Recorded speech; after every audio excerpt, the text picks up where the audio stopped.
The neon sign flickered weakly above the vending machine, casting sickly purple light across the grimy spaceport corridor. Dave Kramer wiped grease from his hands with an already dirty rag, squinting at the alien symbols scrolling across the machine's display. After 16 hours fixing hyperdrive engines for barely minimum wage, he had exactly $1.37 to his name. Intergalactic lottery experience, he read aloud, the machine's translation software rendering the alien text into choppy English. $1 entry fee, prizes beyond imagination, Dave snorted.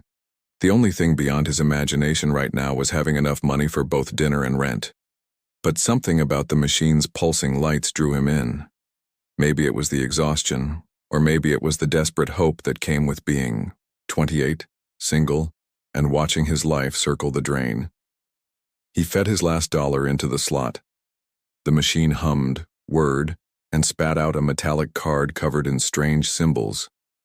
Dave scratched the surface with a coin, revealing more alien text that slowly translated. Grand prize winner. Companion match confirmed. Companion match? Dave muttered. Then louder. What the hell is a companion match? The card suddenly projected a hologram that made him stumble backward. A three-dimensional image of a woman materialized in the air, but not quite human. Her skin was a luminous blue that seemed to glow from within, and her hair fell in crimson waves past her shoulders. She was beautiful in a way that made Dave's breath catch, but there was something fierce in her golden eyes, something that spoke of strength and danger. Congratulations, Earth Dweller, the hologram spoke, her voice carrying a musical accent. You have won the Zephyrian Mate Lottery. Prepare for companion arrival. Before Dave could process what he'd just heard, a low rumble filled the corridor. Through the grimy windows, he saw a sleek silver shuttle descending from the star-filled sky. Other late-night workers stopped to stare as the craft landed with barely a whisper in the spaceport's docking bay. Dave's heart hammered against his ribs. This has to be a joke, a really elaborate, expensive joke. The shuttle's door hissed open, and she stepped out. The hologram hadn't done her justice. In person, Zera, somehow he knew that was her name, moved with the fluid grace of a predator. She wore form-fitting black material that looked like it could stop a laser blast, and various weapons hung from her belt. Her blue skin seemed to shimmer in the spaceport's harsh lighting, and when her golden eyes locked onto his through the window, Dave felt like prey being sized up by a hunter. She strode through the terminal with purpose, ignoring the stares and whispers of other beings. Dave watched, transfixed as she approached the vending machine where he still stood frozen. David Kramer, she said, her voice somehow both musical and commanding. I am Zera Valthera, warrior of the Zephyrian Stellar Guard. You have won me in the Mate Lottery Exchange program. Dave's mouth opened and closed like a fish. What? Won you? That's not... People aren't prizes. Zera tilted her head, studying him with those impossibly golden eyes. On Zephyria, the Mate Lottery is a sacred diplomatic institution. It creates bonds between species, strengthens alliances. You purchased a ticket, you won, and now we are bound by honor and law. But I just wanted to win some money. Dave protested weakly. Money? Zera's expression shifted to something that might have been amusement. Earth Dweller, you have won something far more valuable. You have won a Zephyrian life bond. I am sworn to protect you, to learn your ways, and to... She paused, and for the first time seemed less certain, to be your companion in all things. Dave stared at this magnificent, terrifying woman who had just turned his mundane life upside down. This is insane. Perhaps, Zera agreed, shouldering a travel pack that looked like it could hold a small arsenal, but it is also binding. I suggest we begin with showing me to your dwelling. We have much to learn about each other, David Kramer. As she walked past him toward the exit, Dave caught a scent like alien flowers and ozone. His life had just changed, forever, and he wasn't sure if he'd won the lottery or been sentenced to beautiful chaos. Dave's apartment had never felt smaller. What had seemed like adequate space for one broke mechanic now felt like a shoebox with Zera's imposing presence filling every corner. She stood in his living room, hands clasped behind her back, surveying his domain with the analytical gaze of a military strategist. "Your dwelling is compact," she observed diplomatically. "It's called being poor," Dave muttered, suddenly self-conscious about the pile of laundry on his couch and the stack of overdue bills on his coffee table. "Look, about this whole mate thing, life bond," Zera corrected firmly. "And there is no about it, David Kramer. The lottery is sacred law. I am bound to you until death or formal dissolution." Dave ran his hands through his hair. "Okay, but can we maybe start with figuring out sleeping arrangements? Because I've got one bed, and I will take the floor. Zephyrian warriors are trained to sleep on any surface." She began unstrapping weapons from her belt, laying them out on his coffee table with practiced efficiency. A plasma blade, some kind of energy pistol, and what looked like throwing stars that hummed with their own power. "Jesus, how much firepower do you carry?" "Only the essentials." Zera paused, studying his expression. "Does my warrior status concern you?" "On Zephyria, strength is valued in a mate. I assumed human males would appreciate a partner capable of protecting them." Dave blinked. On Earth, most guys would be intimidated by a woman who could probably bench press a car. But watching Zera handle her weapons with such casual competence, he found himself more fascinated than threatened. "It's not that," he said carefully. "It's just, we do things differently here. Dating, relationships, it's usually more gradual." "Dating?" Zera's head tilted. "This is a human mating ritual?" "Sort of. It's how we get to know each other before." Dave felt heat rise in his cheeks. "Before anything serious happens." Zera nodded gravely, as if he'd explained quantum physics. "I see. You require courtship protocols. This makes sense. Human bonding lacks the psychic elements of Zephyrian mating." "Psychic elements?" "Zephyrians share emotional resonance with their chosen mates. We feel each other's desires, fears, needs." Her golden eyes studied him intently. "I sense nothing from you but confusion and arousal." Dave choked on air. "You can sense your body temperature elevated when you observed me removing my weapons. Your pupils dilated. Your breathing changed." A small smile played at the corners of her mouth. "These are universal signs of attraction even without psychic connection." Dave wanted to disappear into his second-hand couch. "Look, can we establish some ground rules? Like maybe not analyzing my biological responses? If this troubles you." Zera sat on the edge of his coffee table, her movements fluid and controlled. "Tell me about human courtship. How do I properly court you, David Kramer?" The formal way she said his full name sent an unexpected shiver down his spine.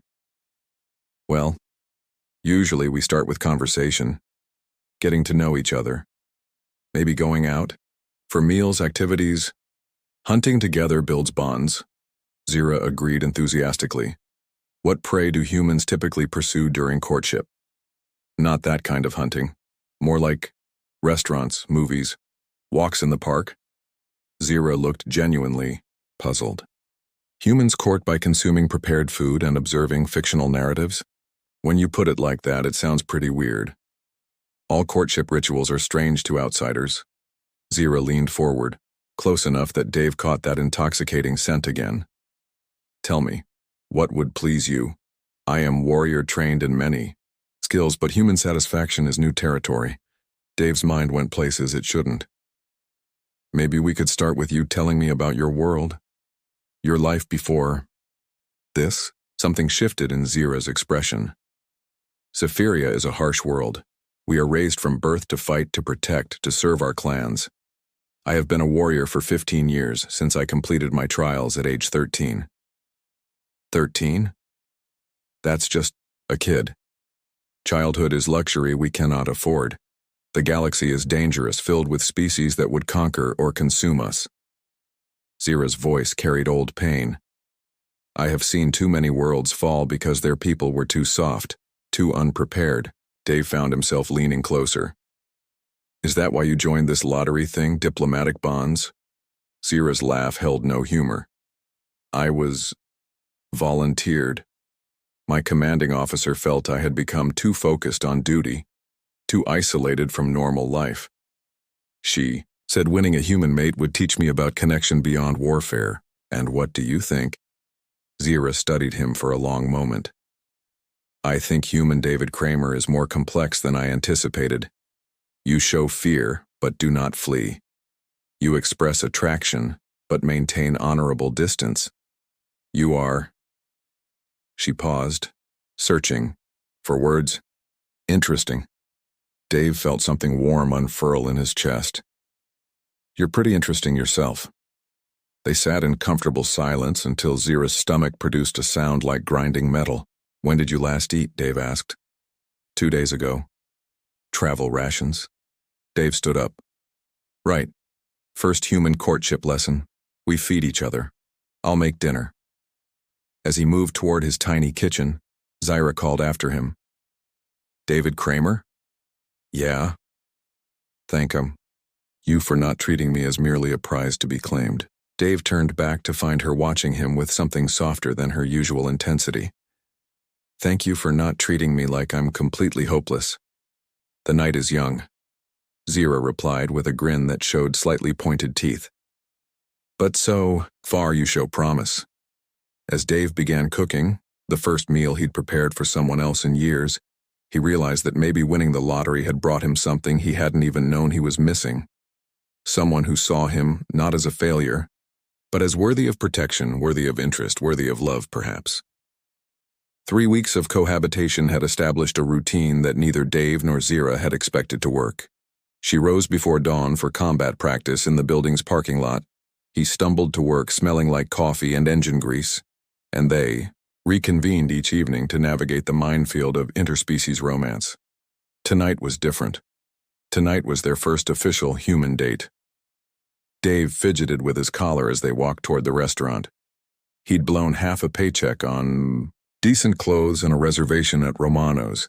Not fancy, but clean, with actual tablecloths and everything. You seem agitated, Zera observed. She'd chosen to wear a flowing dress that somehow made her blue skin luminous under the streetlights. Her red hair caught the breeze like living flame. Nervous, Dave corrected. This is important. First real date. We eat together every night. That's different. This is... He struggled to explain. Public. Official. Like we're announcing to the world that we're together. Zera stopped walking, turning to face him fully. Are we? Together, I mean? The question hung between them like a challenge. Over the past weeks, they'd grown comfortable with each other. Comfortable enough that Dave had started looking forward to coming home. Comfortable enough that Zera had begun smiling more, laughing at his terrible jokes, letting her guard down in ways he suspected were rare for her. I'd like to be, Dave said honestly. Zera's smile was radiant. Then we shall make this official announcement. Romano's was busy, filled with the usual mix of humans and off-worlders that frequented the port district. Dave had requested a corner, table, somewhere they could talk without drawing too much attention. The waiter, clearly used to mixed-species couples, took their orders without batting an eye. Tell me something I don't know about you, Dave said after they'd settled in. Zera sipped her wine, alien palate, but she'd developed a taste for human alcohol. What would you like to know? Anything. Your childhood, your dreams, what you wanted to be before you became a warrior. I wanted to be a singer. Dave nearly choked on his water. Seriously? Zephyrian music is different from human music. We sing the stories of our ancestors, the great battles, the love songs that bind souls. Her voice took on a wistful quality. But singers are considered soft, impractical. My clan needed warriors. Sing something for me. Zera shook her head. Not here. Too public, too exposed. Later then. She nodded, then leaned forward conspiratorially. Your turn. What did David Kramer dream of becoming? Aerospace engineer. Wanted to design ships that could reach other galaxies. Dave laughed ruefully. Instead, I fixed broken engines for cargo haulers. Engineering is honorable work. Ships need skilled hands to keep them flying. Yeah, but it's not exactly reaching. For the stars. Zera reached across the table, her blue fingers intertwining with his. Perhaps your stars were closer than you thought. The touch sent electricity up Dave's arm. Her skin was warm, softer than it looked, and he found himself wondering what it would feel like to... A commotion near the bar interrupted his thoughts. 3 large humans had cornered a smaller alien, their voices raised in the kind of aggressive tone that usually meant trouble. Damn off-worlders taking our jobs, crowding our stations, one of them slurred. Zera tensed, her hand moving instinctively toward where her weapons would normally hang. But this was a date, civilian clothes, no armaments. Stay here, Dave started to say. But Zera was already moving. She crossed the restaurant with fluid grace, positioning herself between the bullies and their victim. Dave couldn't hear what she said, but her posture spoke volumes, every line of her body radiating controlled danger. The largest human laughed and reached for her. Big mistake. Zera's response was lightning quick and devastating.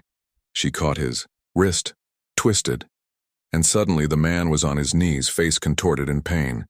His friends moved to help but found themselves facing a woman whose golden eyes had gone cold as winter stars. "Gentlemen," she said, her voice carrying clearly across the now silent restaurant, "I suggest you find somewhere else to drink tonight." They left, quickly. Dave watched Zera help the shaken alien to his feet, exchange a few words, then return to their table as if nothing had happened. The restaurant's conversation gradually resumed, but he caught several admiring glances directed their way. "That was incredible," Dave said. "That was nothing. 3 untrained humans against 1 Zephyrian warrior? Hardly a challenge." "It's not about the fight." Dave caught her hand again, squeezing gently. "It's about seeing someone getting picked on and stepping in. You didn't have to do that." "Yes, I did." Zera's expression was fierce. "Strength exists to protect those who cannot protect themselves. It is the first law of being a warrior." Dave felt something shift inside him, something deeper than attraction or affection. This incredible woman, beautiful, deadly, compassionate, had somehow chosen him. Not because of some lottery, but because over the past weeks they'd built something real together. "Zera?" "Yes?" "I think I'm falling in love with you." Her golden eyes widened, then softened. "Love is a human word. What does it mean to you?" "It means I can't imagine my life without you in it. It means when I see you smile, everything else fades away. It means I want to protect you, even though you could probably take on a small army." Zera was quiet for a long moment. "On Zephyria, we have a concept called heart bond. It is deeper than attraction, stronger than duty. It is when 2 souls recognize each other across all differences." "Is that what this is?" Instead of answering with words, Zera leaned across the table and kissed him. Her lips were soft and warm, tasting faintly of wine and something uniquely her. The kiss was gentle at first, tentative, then deeper as Dave responded. When they broke apart, both were breathing hard. "Yes," Zera whispered against his lips. "I believe it is." They barely touched their food after that, too busy talking, laughing, stealing kisses when they thought no one was looking. The evening flew by in a haze of growing intimacy and shared dreams. Walking home under the star-filled sky, Zera's hand warm in his, Dave realized that his life had been transformed in ways he was still discovering. He'd won more than a companion. He'd won someone who saw the best in him, who challenged him to be better than he'd ever thought possible. And judging by the way Zera looked at him, like he was something precious and worth protecting, he thought maybe he'd given her something valuable in return. Something that had nothing to do with lotteries or diplomatic programs, and everything to do with 2 hearts finding each other across the vast emptiness of space. Dave woke to the sound of voices in his living room. Zera's familiar musical tones and another voice, deeper, more commanding. Male. He pulled on clothes and stumbled out of the bedroom to find a mountain of a man standing in his apartment. The stranger had the same blue skin as Zera, but where she was graceful curves and contained power, he was raw muscle and barely restrained violence. Scars crisscrossed his arms and torso, and his red hair was cropped military short. David Kramer. Zera's voice was carefully neutral. This is Thain Vortak, my former battle partner. Former battle partner. The way she said it told Dave everything he needed to know. This wasn't just a fellow warrior. This was an ex. And from the possessive way Thain was looking at Zera, not a friendly one. So you're the human, Thain said in accented English, his golden eyes raking over Dave dismissively. You're smaller than I expected. Yeah, well, you're ruder than I expected. Dave shot back, then immediately regretted it when Thain's expression darkened. Thain brings word from the high command, Zera interjected quickly. The mate lottery has been questioned by some factions. Questioned how? Thain stepped closer, and Dave had to fight the urge to back away. The alien warrior radiated danger, like heat from a forge. Some feel that our strongest warriors are being wasted on diplomatic niceties, that Zera's skills are needed at home, not playing house with a weak human male. I'm not weak, Dave said, though next to Thain he felt like a child arguing with a mountain. Thain laughed, a sound like grinding stone. You fix machines for a living. When was the last time you faced death in combat? When did you last protect what you love with your life? Every day, Dave replied quietly. I protect her happiness. I protect what we're building together. Happiness. Thain spat the word like a curse. Zera was the finest warrior of her generation.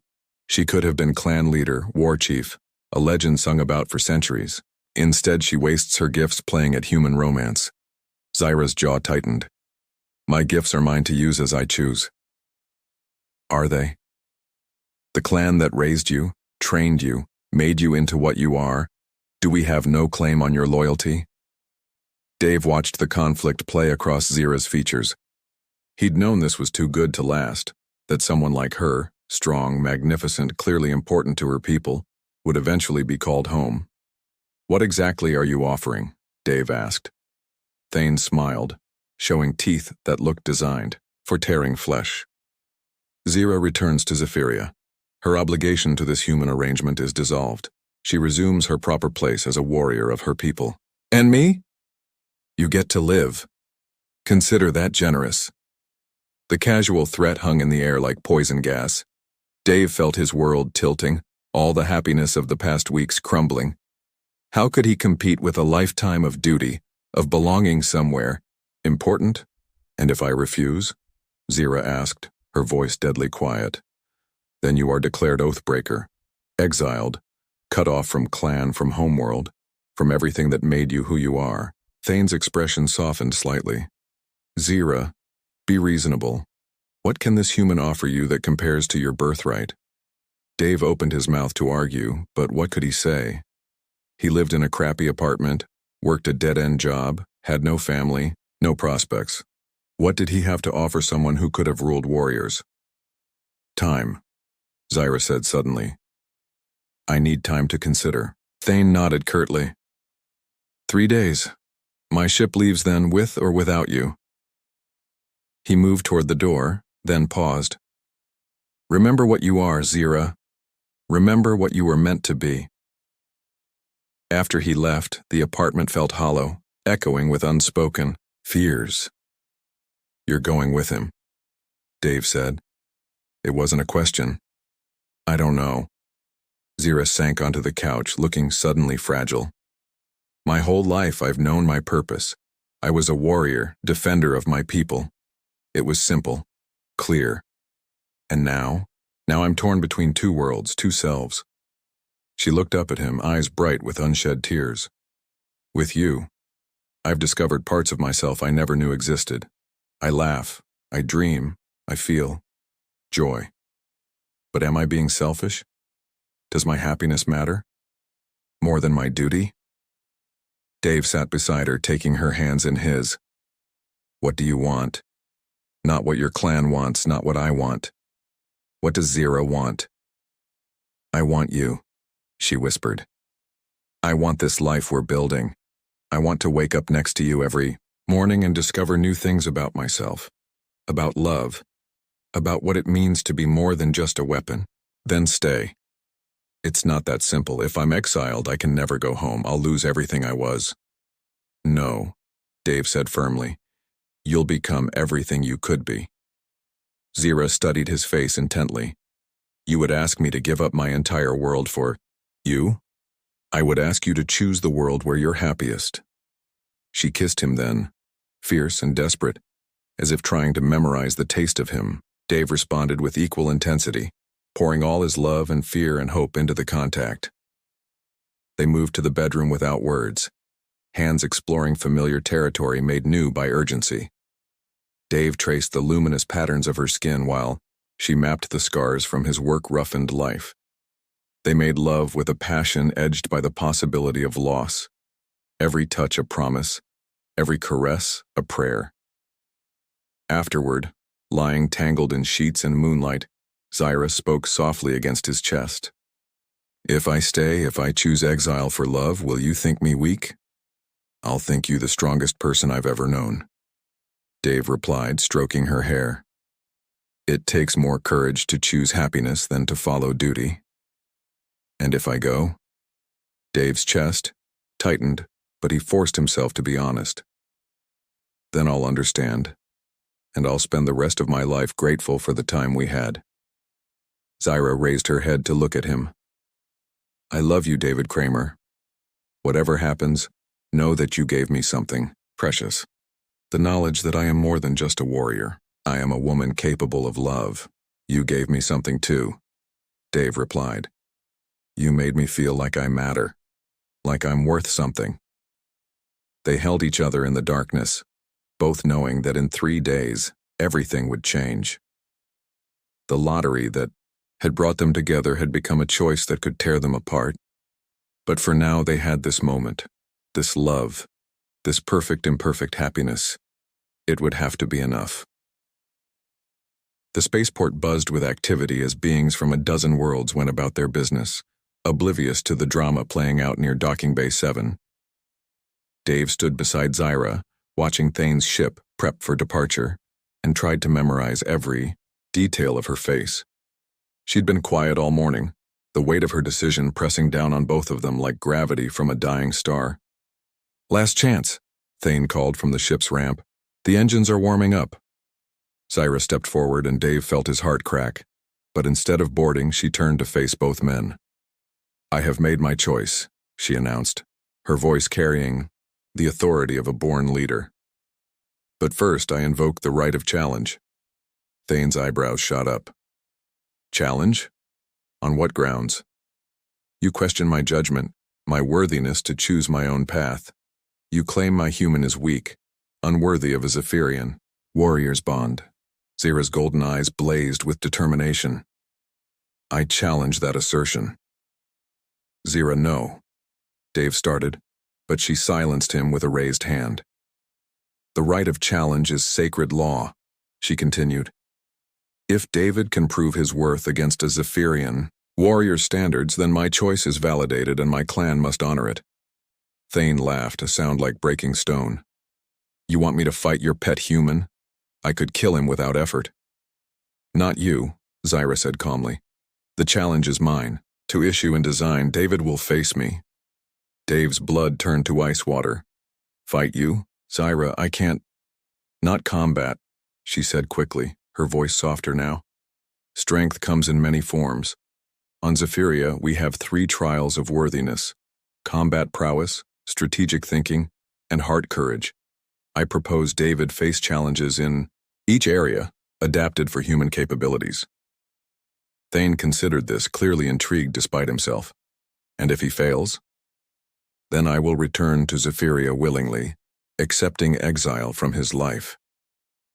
Zera's voice remained steady, but Dave caught the slight tremor in her hands. But if he succeeds, you report to the High Command that my human mate has proven himself worthy by Zephyrian standards. A crowd was gathering now, drawn by the tension and formal language. Dave recognized several faces from Romano's restaurant, including the alien Zera had defended weeks ago. I accept these terms, Thain declared, but I choose the challenges. Agreed, Zera said before Dave could protest. Thain's smile was predatory. First challenge, combat prowess. You cannot defeat me in physical combat, human, but can you avoid defeat for 60 seconds? Can you survive? Dave's mouth went dry, but he nodded. A ring formed around them as Thain stripped to the waist, revealing more scars than Dave had initially noticed. The alien warrior moved with the fluid grace of a natural predator. Begin, Zera called, her voice carefully neutral. Thain attacked immediately, a blur of controlled violence. Dave dove sideways, barely avoiding a strike that would have shattered ribs.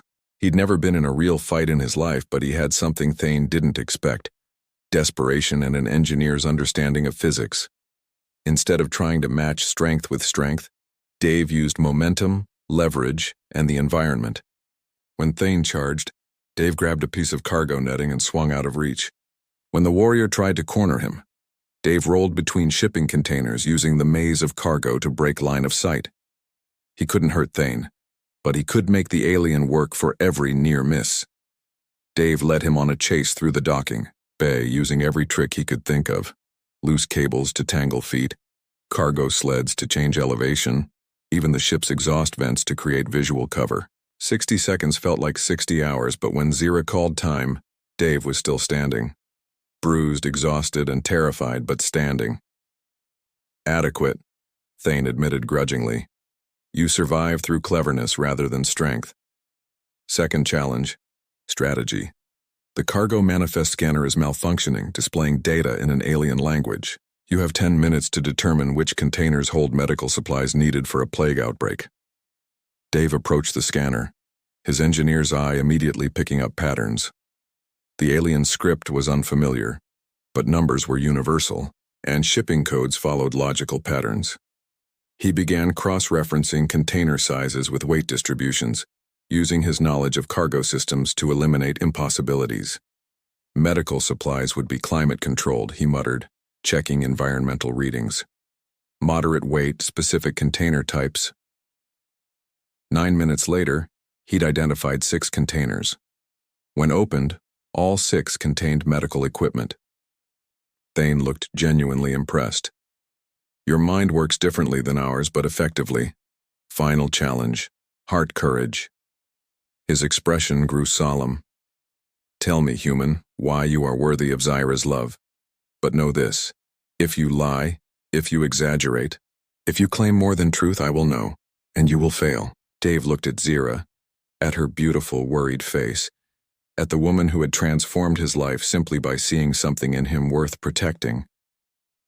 I'm not worthy of her, he said quietly, his words carrying clearly in the sudden silence. I'm nobody special. I fix broken things for a living. I live paycheck to paycheck, and before she came into my life, I was just existing. Thain frowned, but Dave continued. But she makes me want to be better. Every day I try to become someone deserving of her smile, her laugh, her trust. I can't offer her glory or conquest or a place in legend. All I can offer is this: I will spend every day for the rest of my life trying to make her happy. I will protect what we have together with everything I am.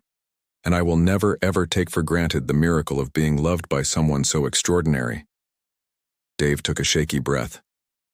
She could have anyone: warriors, leaders, heroes. Instead, she chose me.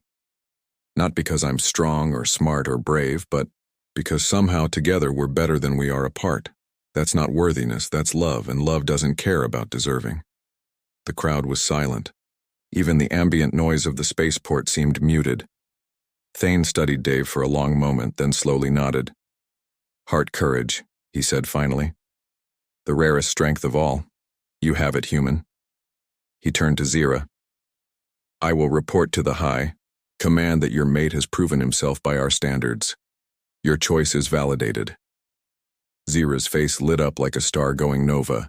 She launched herself at Dave, nearly knocking him over with the force of her embrace. You did it, she whispered, against his ear. You beautiful, brilliant, impossible human. You did it. We did it, Dave corrected, holding her tight. We chose each other. Thain approached them one final time.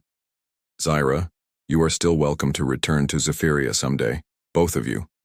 A warrior who inspires such love, and a human who faces impossible odds for that love, you would be valued among our people.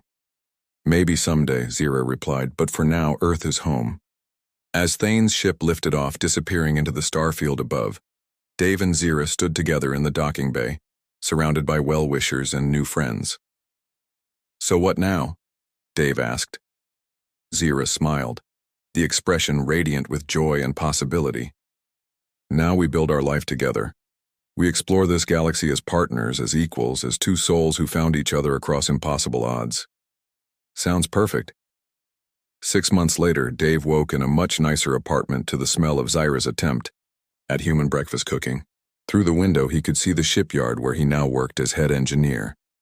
A promotion that had come after he'd designed a revolutionary new hyperdrive coupling that made ships 30% more efficient. Funny how loving someone extraordinary could make you discover your own hidden strengths. Good morning, my heart, Zera called from the kitchen, using the endearment she'd taught him in her own language. Good morning, beautiful, Dave replied, padding out to wrap his arms around her waist. She leaned back against him, and he marveled again at how perfectly they fit together. The blue-skinned warrior and the human mechanic, the woman who could fight armies and the man who fixed broken things. They'd won more than a lottery. They'd won a love that transcended species, worlds, and expectations. And every morning, Dave woke up grateful for that $1 ticket that had changed everything.